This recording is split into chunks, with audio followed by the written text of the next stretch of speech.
Russian President Vladimir Putin agreed on November 2nd to rejoin the landmark grain deal that created a protected Black Sea corridor for Ukraine to export millions of tons of agricultural products trapped inside the war-torn country.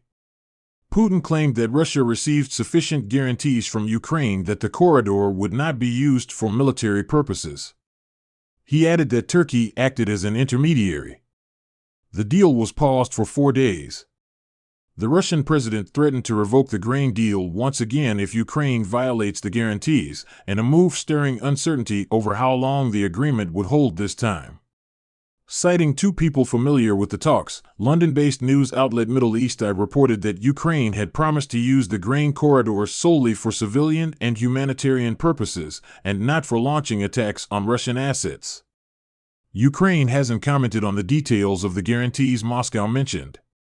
Russia's U-turn decision comes a few days after Ukraine and its Western allies had condemned Moscow for using food as a weapon in its decision to pull out of the grain deal on October 29. The July deal brokered by Turkey and the United Nations has allowed Ukraine to ship over 9 million tons of grain and foodstuff throughout the world, which included developing countries on the verge of famine.